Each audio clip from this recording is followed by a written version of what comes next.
After the divorce, my husband threw me out with nothing. I went to use the old card my father left me, but the banker suddenly turned pale and shouted, "Ma'am, please look at this." I stood there frozen in disbelief when I discovered that. You know, sometimes, life hits you so hard it feels like you can't breathe. Like the world just stops.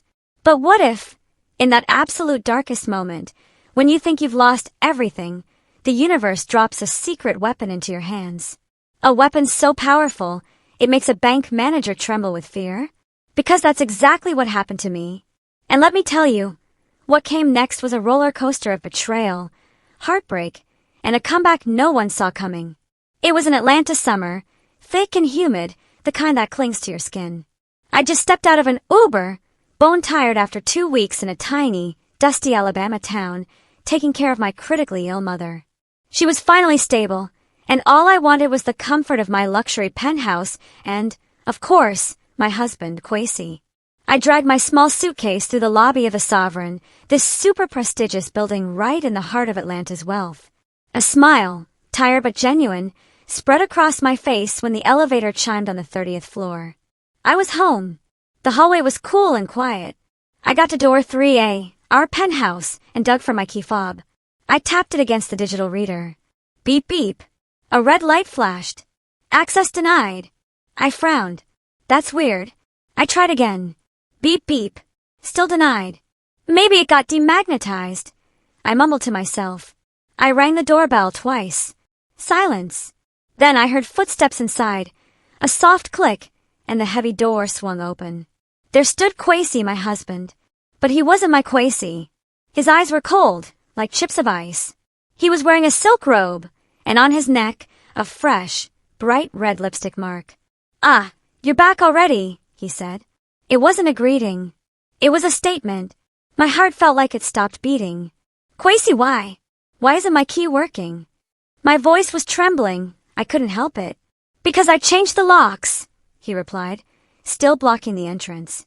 Then, from inside our apartment, a woman's crystal-clear laughter rang out. "Babe, who is it?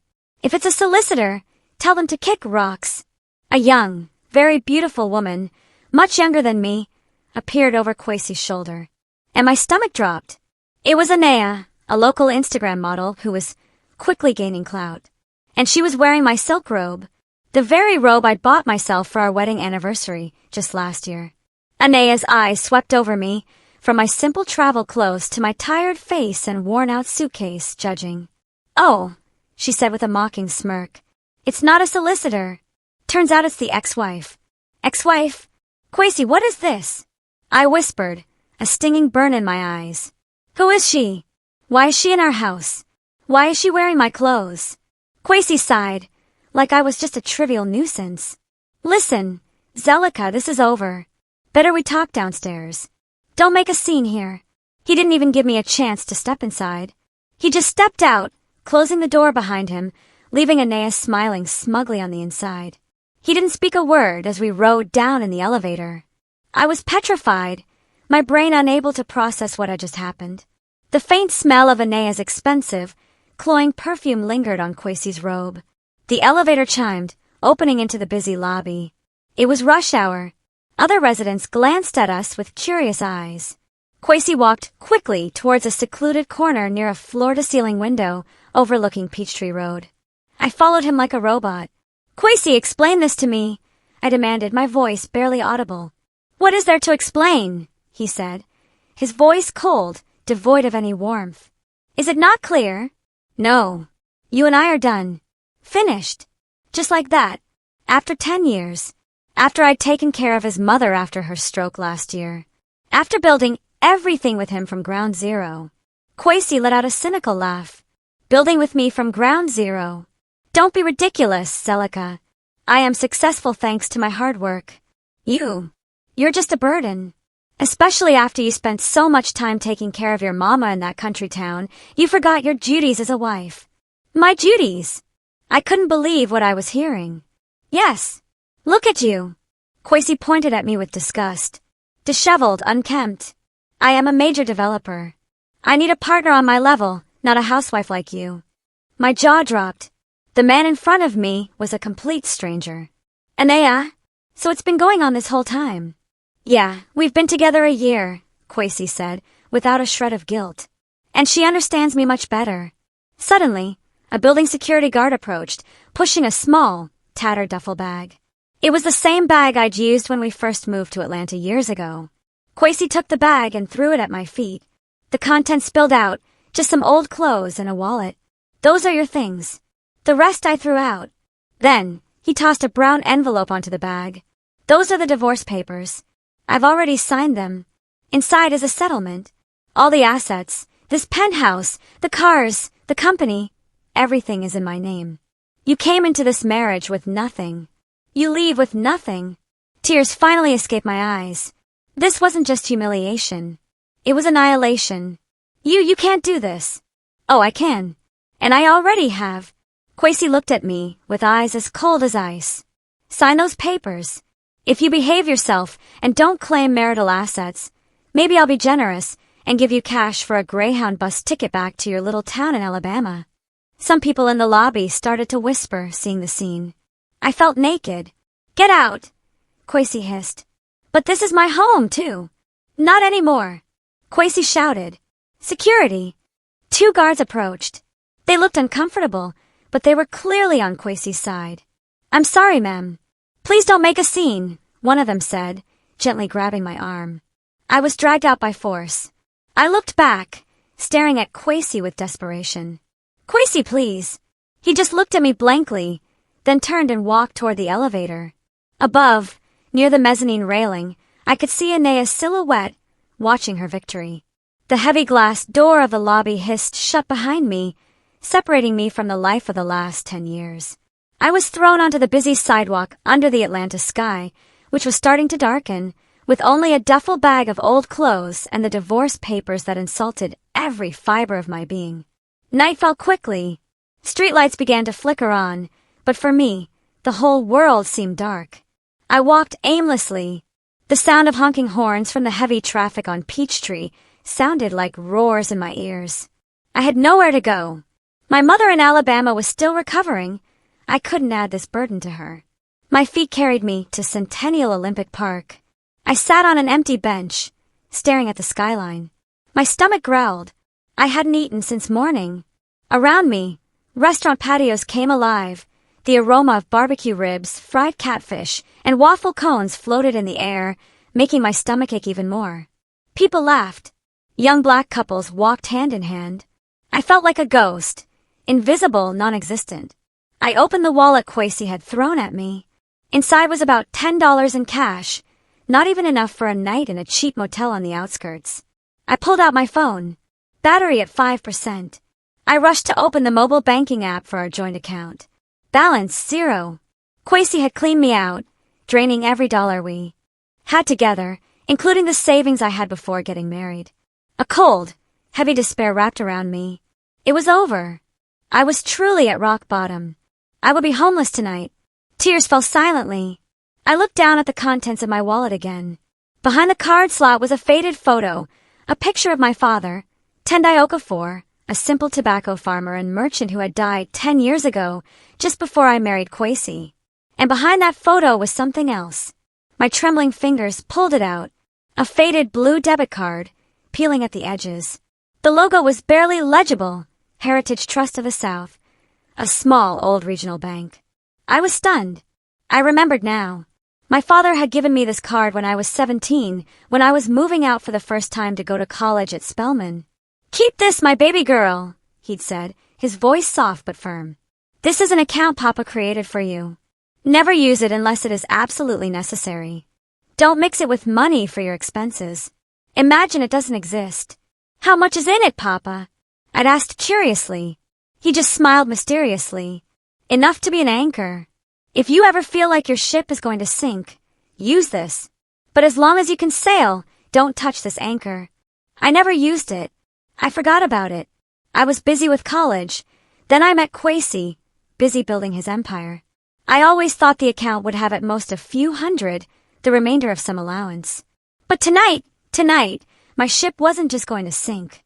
My ship was already blown to pieces. I held the card tight. The $10 in my wallet wasn't enough for anything. But maybe Maybe the rest of my father's money would be enough to buy a bus ticket back to Alabama. A small hope, as thin as a thread, began to light up in my tight chest. I didn't sleep all night. I took shelter under the awning of a clothes shop, hugging my duffel bag tight, waiting for morning.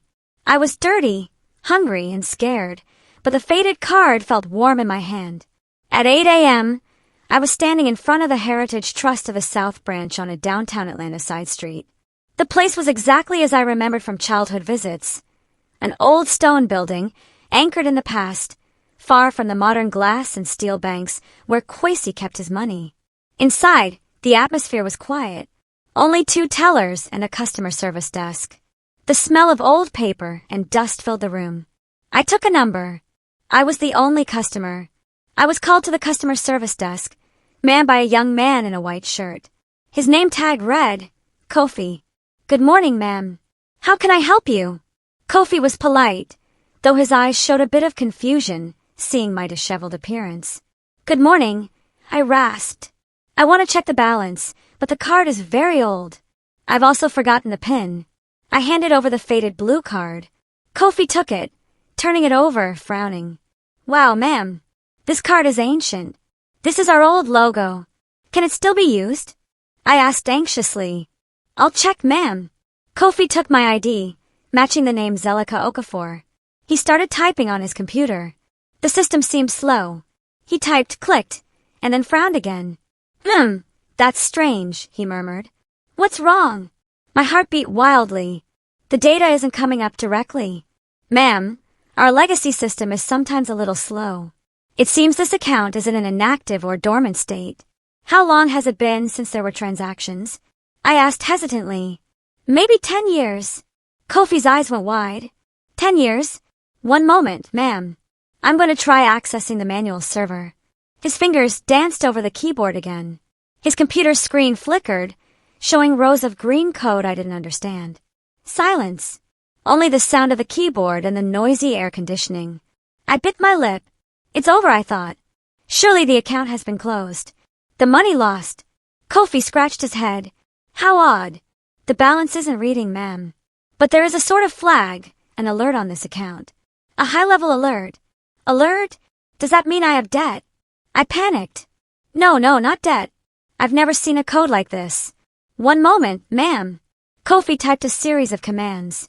The computer seemed to think for a moment. Then, on Kofi's screen, something appeared. Kofi's face, which was relaxed before, suddenly changed. He went pale.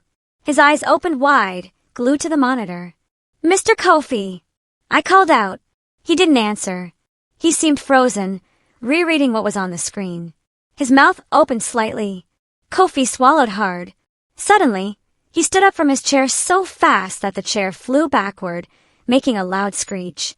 Mr. Zabari! Mr. Director! Kofi's voice was shrill, breaking the silence of the small bank. He didn't care about me anymore. His eyes were still glued with horror to the screen.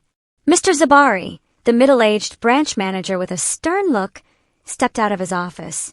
What is it, Kofi? Don't shout like that. There are customers. Mr. Zabari scolded, his tone flat. I'm sorry, sir, but you have to see this. Kofi pointed at the screen with a trembling hand.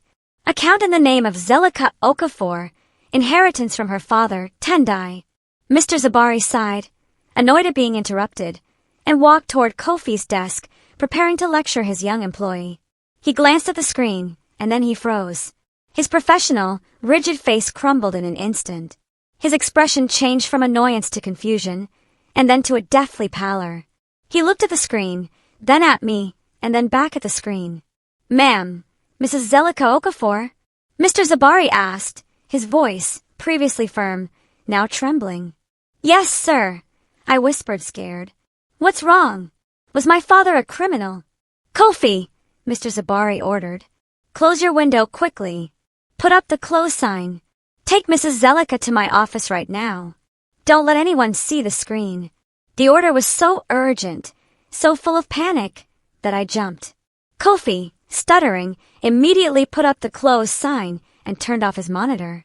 Come with me, ma'am, Kofi said, now treating me with immense respect, almost with fear. In Mr. Zabari's cramped office, The door was locked instantly. Mr. Zabari paced for a moment before sitting in his chair. His hand shook slightly as he turned on his desk computer. "Excuse me, ma'am. You caught us by surprise," Mr. Zabari said. "Actually, what is happening, sir? Did my father leave a huge debt?" I asked, my voice on the verge of breaking. "Debt?" Mr. Zabari let out a nervous chuckle. "No, ma'am. Far from it." He turned his computer monitor toward me. Kofi, standing in the room, pointed at the screen, holding his breath. "Ma'am, look at this quickly." The screen didn't show a balance in dollars. It showed an ownership structure diagram. "Ma'am," Mr. Zabari said, his voice low with astonishment, "this account is not a normal savings account. This is a master account connected to a limited liability company. A corporation." I frowned. "Corporation? LLC. Correct. Called Okafor Legacy Holdings LLC.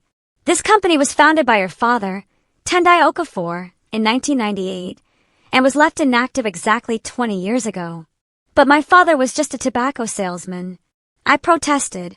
"That is what he wanted people to know, ma'am," Mr. Zabari interrupted. "Your father, it seems, wasn't just a salesman. He was a land broker, a genius one at that." Mr. Zabari clicked on a tab. The title was List of Assets, Okafor Legacy Holdings LLC.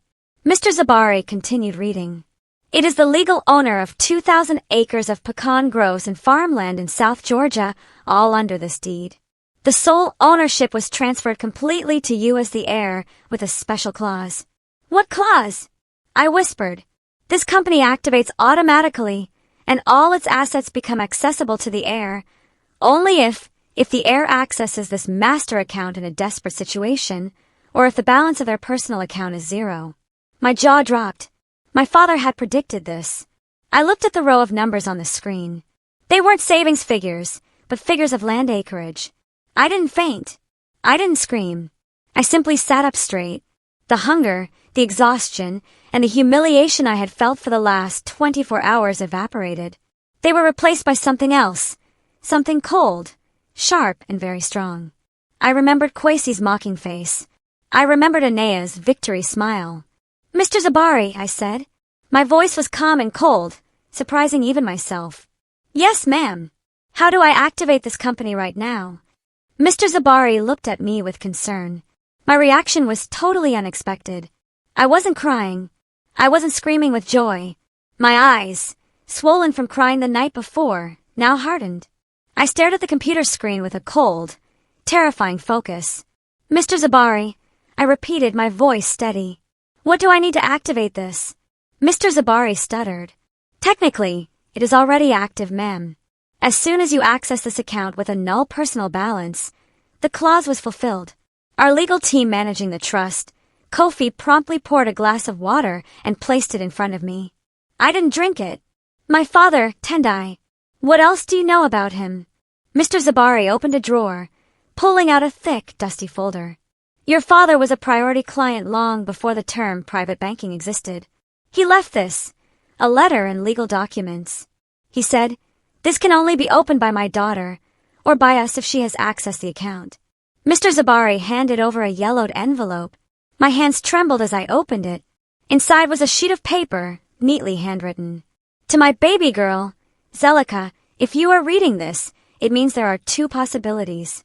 First, Papa is no longer here, and you are ready to start your own life. Second, life hasn't gone according to your plans. Papa was a salesman, it's true. But Papa also knew that this world isn't always fair to good black women like you. I saw how they treated your mother. Papa kept a small anchor for you, not to spoil you, but to ensure you have options when you feel cornered. Papa designed the desperate clause on purpose. I know you are smart, but your heart is too soft. I was afraid. If you had wealth, you would attract the wrong man. And if you didn't have wealth, you would be oppressed by the wrong man. Papa failed in one thing. I hope you never need to read this letter. But if you read it, remember Papa's message. Don't cry.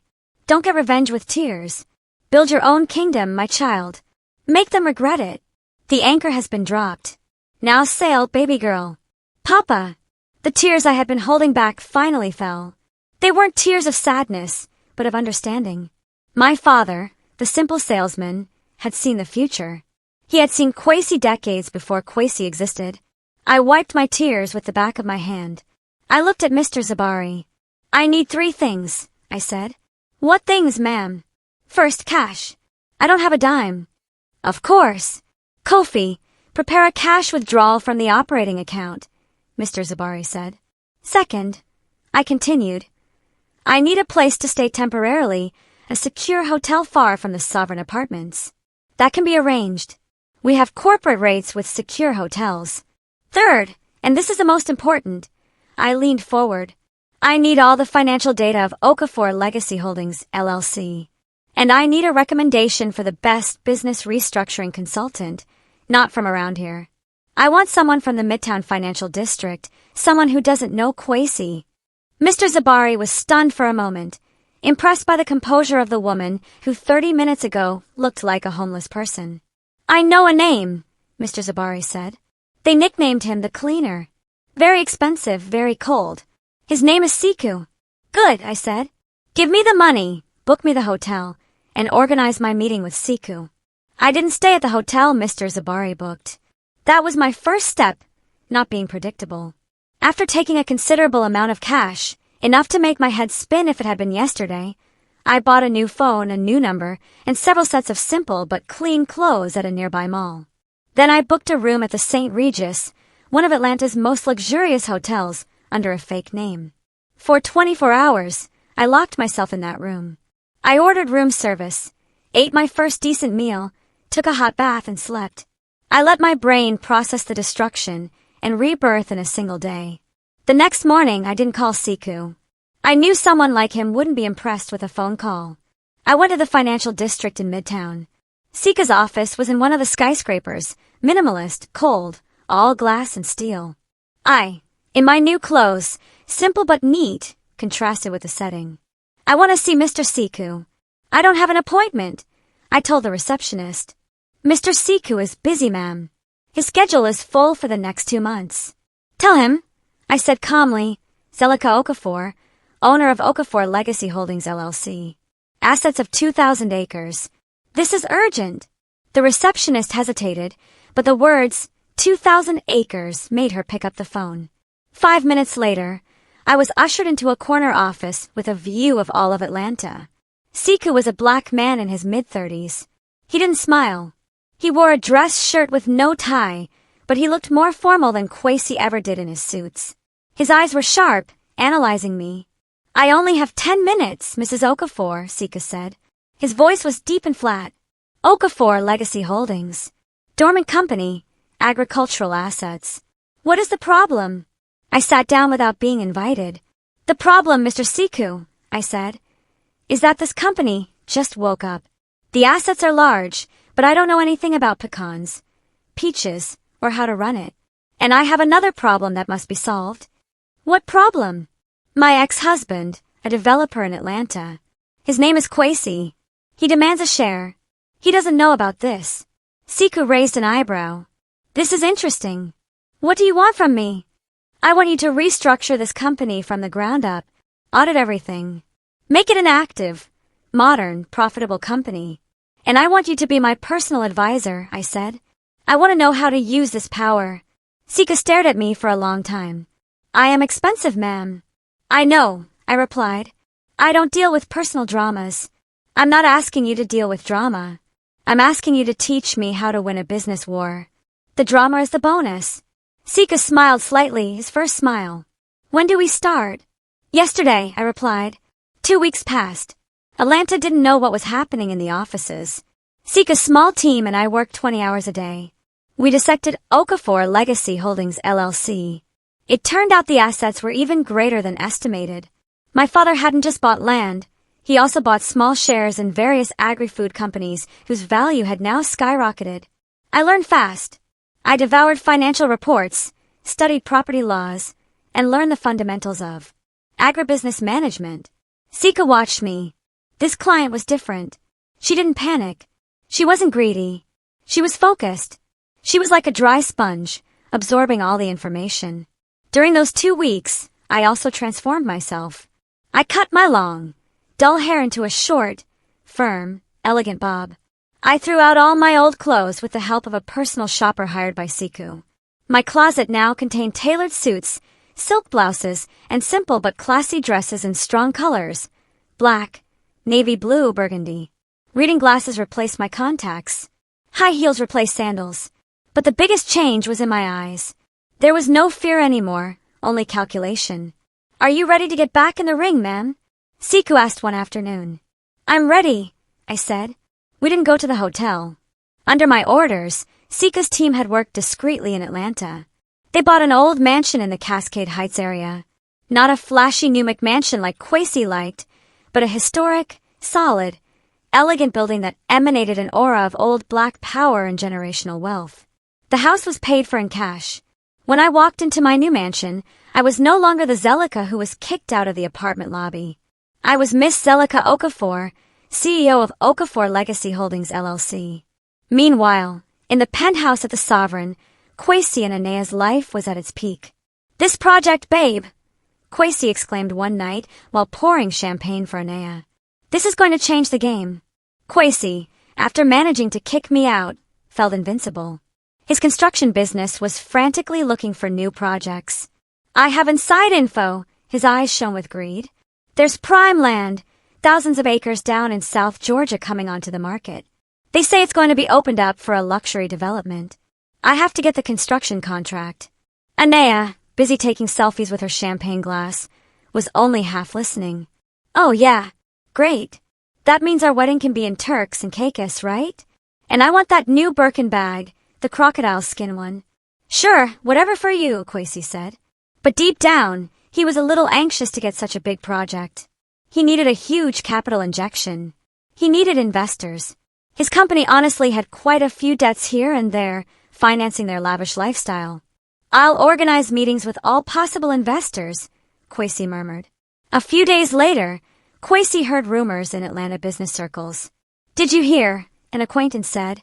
"There's a new player in town, investing like crazy. Bought a mansion in Cascade. Cash. Brought in a consultant from Midtown. That guy, Siku, the cleaner." "What's the name?" Kwesi asked. "Interesting. No one knows exactly. Very secretive, but the company name is old. Okafor Legacy Holdings LLC. Ring a bell?" Kwesi shook his head. "Old-fashioned name. Probably some old money folks just realizing their assets. This is the opportunity." Kwesi immediately ordered a secretary to find a way to contact Okafor Legacy Holdings. He had to present his proposal for the development in South Georgia. He didn't know that the lands he coveted were the very ones listed in my deed. The invitation arrived. Okafor Legacy Holdings LLC was interested in hearing the proposal from Kwesi's company. The meeting would be held at the CEO's residence in the Cascade Mansion. Kwesi felt on top of the world. "Look, Anaya, they invited me. Surely, they've heard of my reputation." That morning, Kwesi put on his most expensive suit. He rehearsed his presentation in front of the mirror. He was determined to dazzle this mysterious investor. He arrived at the mansion. The high, wrought iron gate opened slowly. He walked into a majestic but cool foyer. The walls were marble, the furniture antique and heavy. An assistant with a formal look received him. "Good afternoon, Mr. Kwesi. Please wait in the meeting room. Our CEO will join you shortly." Kwesi was led to a grand library transformed into a meeting room. On one side was a very long mahogany table. On the other, tall windows overlooked a manicured garden. At the end of the table sat a man looking at his laptop. "Siku." Kwesi thought he was the boss. "Good afternoon, sir." Siku looked up. His eyes were cold. "I am Siku, consultant. Sit down, Mr. Kwesi. Our CEO is on the way." Kwesi sat down. He started to feel a little nervous. The atmosphere in this room was too heavy, too silent. 5 minutes passed, like an hour. Suddenly, the double doors behind Kwesi opened. Kwesi didn't turn around. He heard the sound of footsteps. High heels. Click, clack, clack. A firm and rhythmic sound on the marble floor. "Sorry for the wait." A voice was heard. A familiar voice, but impossible. Kwesi froze. He knew that voice, but this voice was cold, full of authority. He turned his chair slowly. The footsteps stopped at the other end of the table. There stood Zelika. My hair was perfectly styled. I was wearing a navy blue power dress that wrapped my body perfectly. Reading glasses rested on my nose. My face was subtly, but professionally, made up. I looked at Kwesi. There was no hatred in my eyes. No love. Nothing. Just the look of a superior at a subordinate. Kwesi's mouth opened, but no sound came out. I sat calmly in the head chair. Sika stood beside me, handing me a tablet. I looked at Kwesi and then smiled. The smile didn't reach my eyes. Good afternoon, Mr. Kwesi. My clear voice filled the room. I am Zelika Okafor, CEO of Okafor Legacy Holdings LLC. I leaned in a little. Please begin your presentation. I heard you are very interested in the lands in South Georgia. I paused, letting my words sink in. Casually, I continued in a relaxed tone. Coincidentally, all the land you covet for your ambitious project belongs to me. Silence. The silence in the meeting room was so thick that Kwesi could hear his own heart beating in his ears. A joke. This has to be a joke. But my eyes, the eyes that used to look at him with adoration, were now as cold as the marble beneath his feet. Zelika, Kwesi managed to emit a sound. His voice cracked. This is impossible. 2,000 acres. Okafor Legacy. Where did you get the money? I leaned back in my chair, not answering that question. I turned to Siku. Mr. Siku, what do you think of the initial proposal from Kwesi Constructions Incorporated? Siku, who had been silent like a shadow, spoke. His voice was flat and lethal. Conceptually ambitious, but financially very weak, Mr. Kwesi. Your proposal does not include adequate risk analysis, and your profit projections are too optimistic. Kwesi felt as if he had been doused with ice water. He came to dazzle a foolish investor. Instead, he was being audited. Wait, Kwesi said, trying to control himself. His arrogance started to return, looking for logical explanations. Zelika must just be a puppet. This man, Siku, is the one in control. Zelika just got lucky. Zel, he said, trying a softer tone, the tone he used to cajole me. I don't know what happened to you, but this is big business. Maybe we can collaborate. I mean, you know me. I'm the best builder in Atlanta. I smiled slightly. Oh, I know you very well, Kwesi. Then I stood up. I don't have more time, but I will give you a chance. Hope lit up instantly in Kwesi's eyes. My team, I looked at Siku. We'll do due diligence, a complete due diligence of your company. We need to see your accounting, your list of assets, and your list of debts. We will not invest a single dollar in a company that is not transparent. Kwesi hesitated. Opening his books would be a disaster. His company wasn't as healthy as he bragged. Why does it have to be so complicated? He asked. It's me, Zel, your ex-husband. Precisely for that reason, Mr. Kwesi, Siku interrupted. We must be professional. Take it or leave it. If you reject the audit, we will consider your proposal void and offer our land to another developer. I heard your competition from Buckhead is very interested. That was a threat. Kwesi was cornered.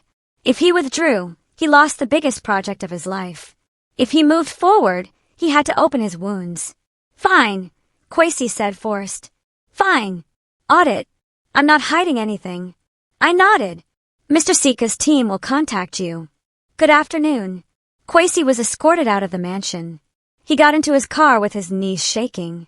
He didn't know if he had just escaped danger or if he had just walked into a trap. What he knew was that the Zelika he just met scared him. Kwesi returned to the apartment at the Sovereign in a mess. Babe, Anaya greeted, jumping off the sofa. She was wearing a new dress she just bought that afternoon. How did it go? Are we rich yet? When can we start planning the wedding in Turks? Shut up for a second, Anaya. I'm thinking. Kwesi shouted, throwing his jacket on the floor. Anaya was surprised. Hey, why are you yelling at me? Kwesi paced back and forth. The investor is complicated. It's really messed up. What do you mean complicated? Did they say no? Anaya asked, her tone starting to get anxious. No, not yet. But, my God, you're not going to believe this. Kwesi pulled his hair. The investor, the CEO, is Zelika. Anaya froze. What? Zelika? The homeless woman. She's not homeless anymore, Kwesi growled. She is different. She has a mansion in Cascade. She has a financial consultant. She owns the land. Anea's beautiful face went pale. This was the worst-case scenario. Not because she loved Kwesi, but because her status, her luxuries, and her future depended on Kwesi's wallet. And now that wallet was threatened by the woman she had despised the most. Surely it's a bluff! Anea shrieked. She can't be that smart. Surely she hooked up with some old rich man. Yes, that's it. She's a kept woman. Kwesi wasn't listening. She wants to audit my company. What am I going to do? Anea's panic transformed into anger. That woman! Who does she think she is? Coming back and ruining everything? I'll handle her. Anea hissed. Handle what? Don't get involved. But Anea already had a plan. She knew where the new black elite of Atlanta gathered. She would find me. She would humiliate that woman in public, reminding her who she really was. A few days later, Anea, through a friend, discovered my location, a luxury boutique cafe in the new office area of Buckhead. Anea arrived with full force, designer clothes from the latest season, a flashy bag, heavy makeup. She saw me sitting alone in a corner, reading documents on a tablet while drinking tea. Anea slammed her hand directly on the table, making noise on purpose. Well. Look who's here, Anea said. Her voice was projected so everyone could hear. Mrs. Zelika Okafor, right? Moving fast, huh? Climbing classes from being thrown out in the lobby to sitting in an expensive cafe. I looked up slowly, looked at Anea, and then went back to my tablet. I said nothing. That indifference made Anea even angrier. Hey, I'm talking to you. Don't play deaf. Who do you think you are, huh? You're bothering Kwesi. Stay away from him. He is mine now. I sighed. I put down my tablet. Yours? I asked. My voice was calm. Things that are owned are usually objects. Miss Anea isn't human. Don't give me lessons. I know your game. You came back to steal Kwesi from me again, right? Because he's successful. I let out a little chuckle. A cold laugh. Steal Kwesi, Miss Anea? Why would I bother picking up the trash I already threw out? Anea's face turned red. I stood up. Now I was at eye level with Anea. Listen well, I whispered, but the intensity made Anea take a step back. I'm not interested in Kwesi. I'm interested in his company. And if you want to know, I looked at the flashy bag Anea was holding. Kwesi came to me begging me to finance his project. He isn't even capable of paying for your lifestyle without begging me. Liar! Ah, yes. I pulled out a black credit card, a Centurion card from my wallet, a card made of metal. Today I feel generous. I called the waiter. The check, please. And also for this lady I'm paying. I looked at Anea. Consider it charity. You need it more than I do.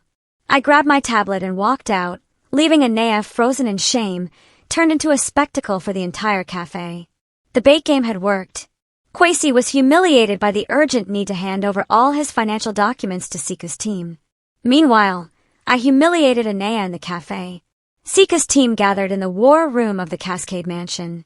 This isn't a company, Miss Zelika, Sika said, pointing at the large screen showing the cash flow of Kwesi Constructions Incorporated. This is a house of cards built on air. Explain. I said. First, Sika said, materials. He charges his clients for grade A cement, but reports show he buys grade C.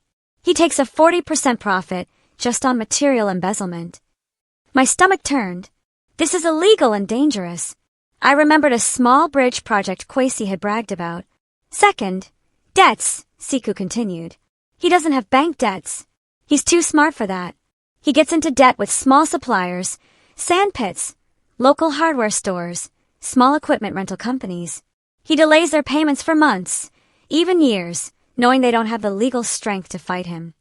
The list of supplier names appeared on the screen. I recognized some names.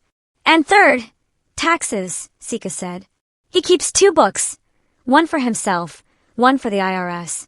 His tax evasion is massive. I sat in silence. The man I was married to for 10 years, the man I cared for when he was sick, turned out to be a scammer, an extortionist, and a thief. Good, I said.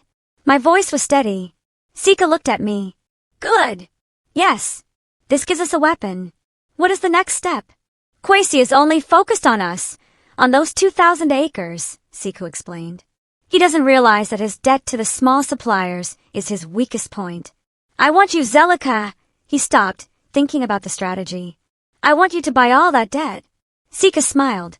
I assume so. I have prepared 3 shell companies in Delaware. We will buy every outstanding invoice from those suppliers. We will pay cash. The suppliers will be happy. I said. They will be very happy. And Kwesi, Siku added, will know nothing. He will only feel relieved because the collectors will stop calling him. He will think we are going to give him capital. How much time? I asked. Give me a week. In a week, Kwesi Constructions Incorporated will no longer owe anything to the small merchants, Sika said. He will owe me. Exactly as Sika predicted, Kwesi suddenly felt his life was easier. The calls from angry suppliers stopped. He considered this a good sign. He thought the news that he was going to collaborate with Okafor Legacy Holdings had scared the suppliers off. He was very wrong. Feeling the pressure decrease, Kwesi decided it was time to take the last step. He had to secure me. Not on a business level, but personal. He knew the Zelika before was weak, forgiving, and still loved him. He sent a bouquet of white roses, my favorites back then, to the Cascade Mansion with a note, and no, I was wrong. Let's talk like old times. Dinner at our usual spot. I almost threw the flowers away, but Sika stopped me. Go, Sika said. Let him dig his own grave deeper. That night, I went to the upscale restaurant where Kwesi had proposed to me. Kwesi was already waiting. He looked impeccable. He ordered the most expensive wine. Zell, he said, taking my hand across the table. I allowed it. My skin felt cold. I asked for your forgiveness. I just looked at him, waiting. I know I was very wrong, Kwesi continued. His eyes got misty. His performance was perfect. Anea, she is just a toy. I was pressured. Zell, business is hard. And you were busy with your mother. I felt lonely. So was it my fault? I asked, my voice calm. No, it was my fault. Kwesi rushed to correct himself. I was blind.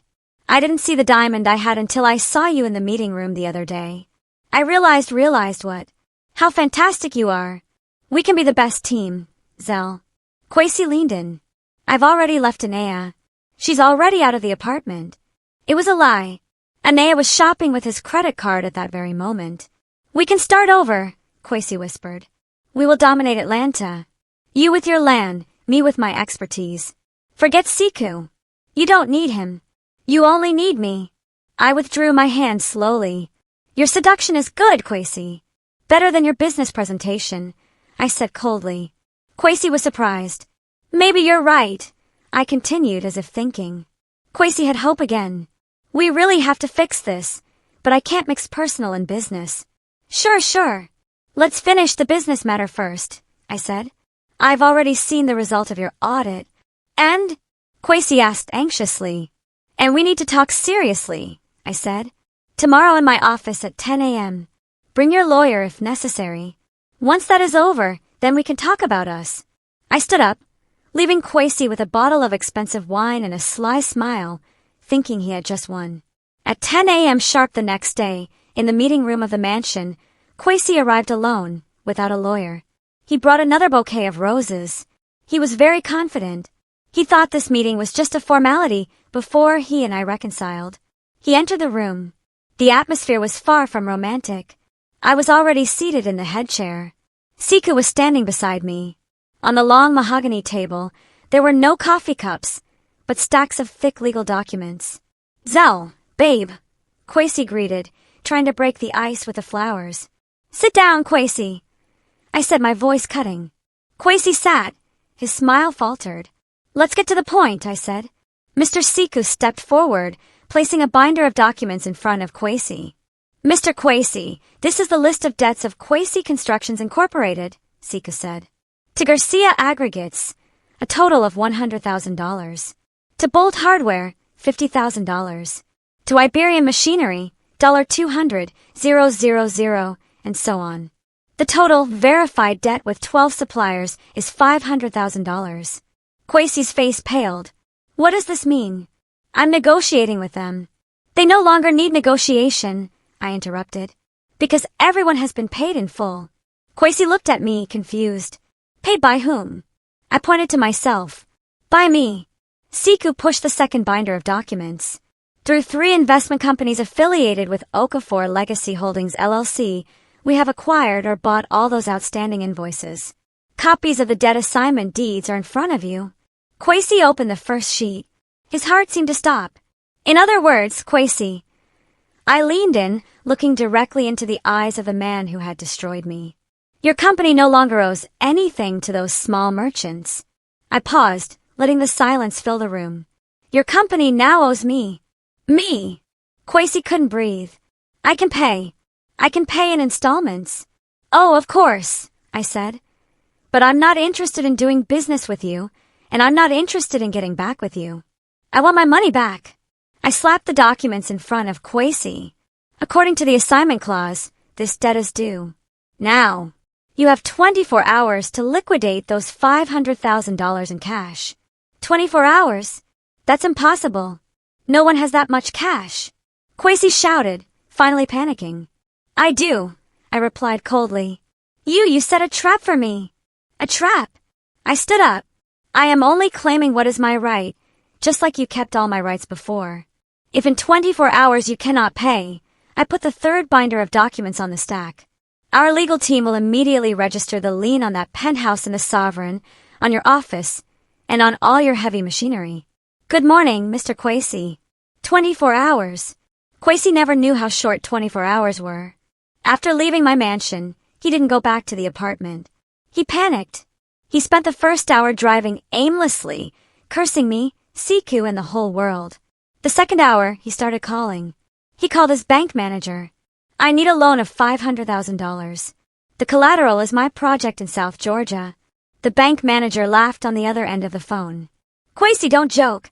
You don't have that project secured yet. Besides, your credit limit is already tapped out to finance. Well, you know. Kwesi hung up the phone abruptly. From the 3rd to the 10th hour, he spent calling all his business contacts, every friend he had invited for expensive wine, every small official he had tipped. The answer was the same. Oof, tough, Kwesi. Or sorry, I'm out of town. Or they simply didn't pick up the phone. The news of his downfall, which somehow started at the mansion meeting, spread faster than fire. Hour 11. In his desperation, he returned to the penthouse. Anea was trying on a new dress she had just bought that afternoon. How does it look, babe? Nice, right? Sell it. Kwesi shouted. What? Sell it all. Kwesi shouted with red eyes. Sell your bags. Sell your jewelry. We are bankrupt. Anea's face paled.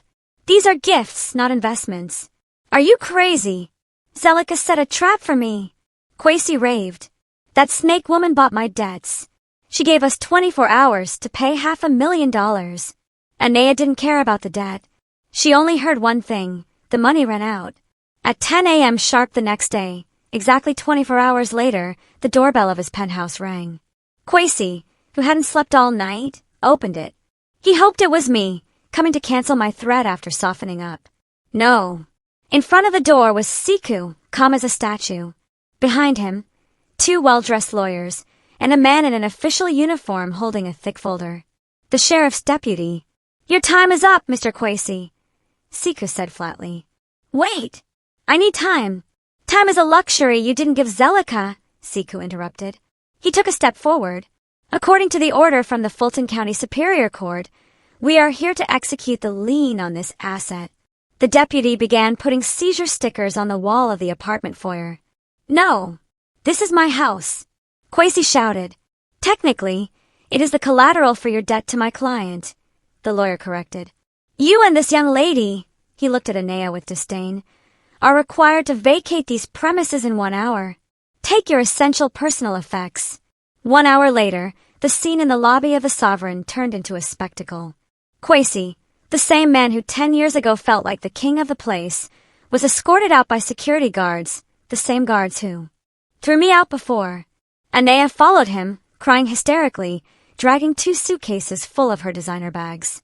Kwesi wasn't just bankrupt on paper. Now he was literally on the street, back at the ground zero he created for me, on the hot sidewalk in front of the lobby. The real drama had just begun. This is all your fault.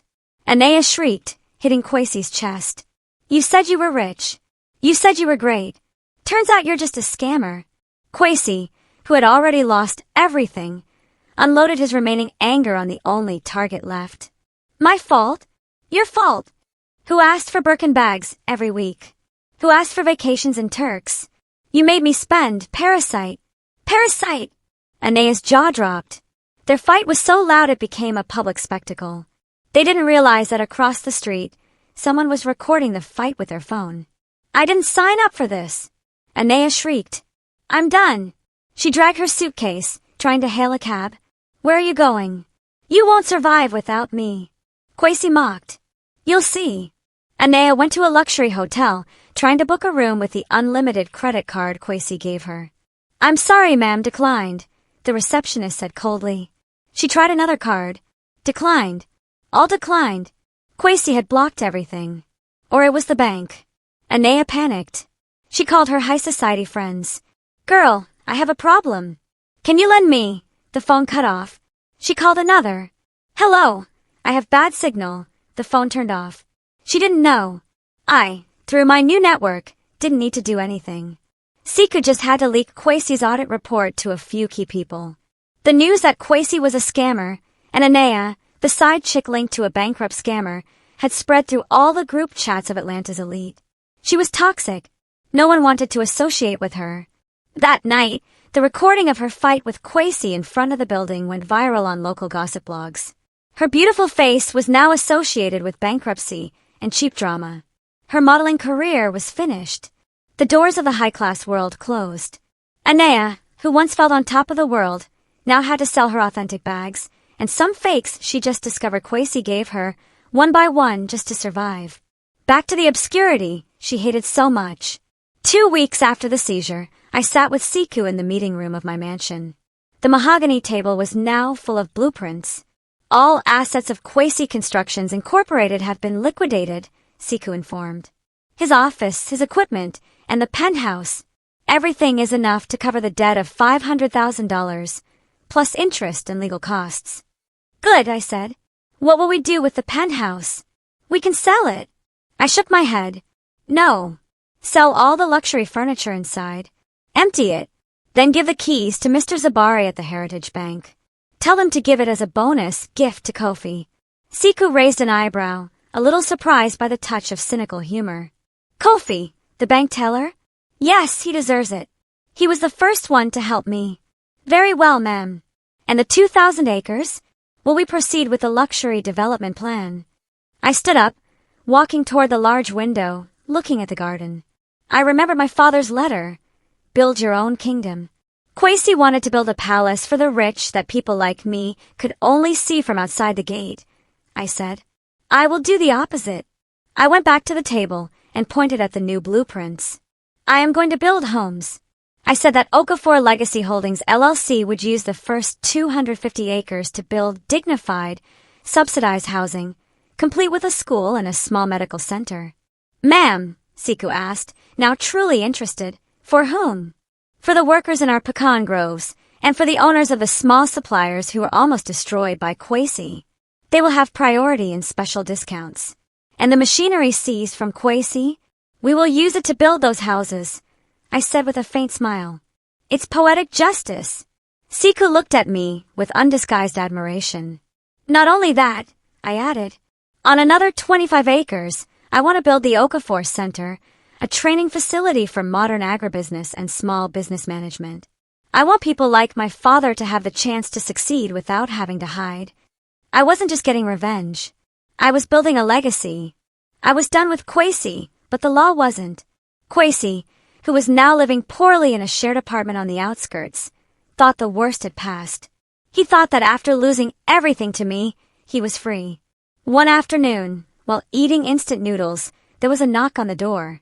Police, Mr. Kwesi. You are under arrest. What is this now?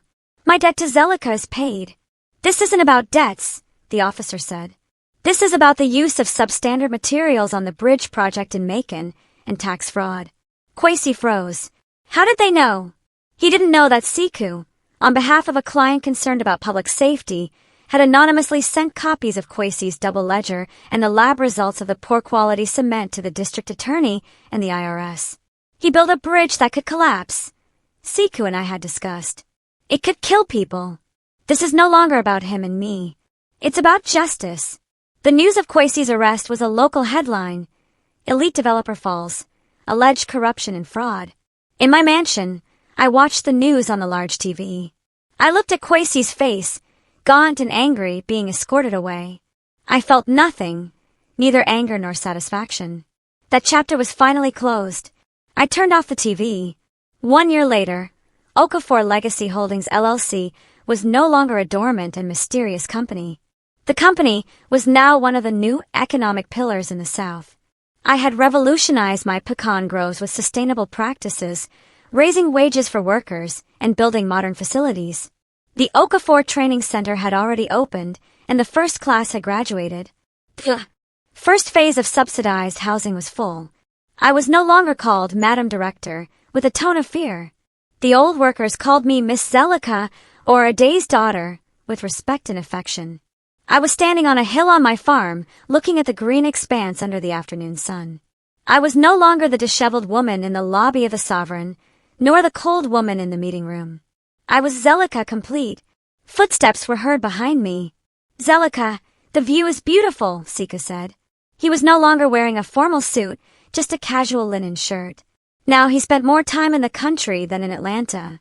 Yes, I said, smiling a sincere smile. My father called this an anchor. Turns out this anchor can be used to build many things. You have built your kingdom, Zelika, Sika said. I corrected. We built it. Sika smiled. My team in Atlanta keeps asking when I'm coming back. Seems I need to give them an answer. And what is your answer? I asked, looking at him. Sika didn't answer with words.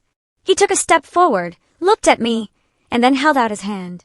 I am no longer needed as a consultant. The cleaner, they said. No, I replied, accepting his hand. The grip was firm. Now I need you as a partner. We stood there, watching the sunset over our kingdom. A kingdom that wasn't built on greed or lies, but on the rubble of betrayal, raised again with the foundations of justice and a new legacy. Have you ever faced a betrayal that left you feeling completely broken, only to find an unexpected path to rebuild your life stronger than ever? Or maybe you've had a moment where you realized an old family secret held the key to your future. Tell me what you think. I really want to know your stories.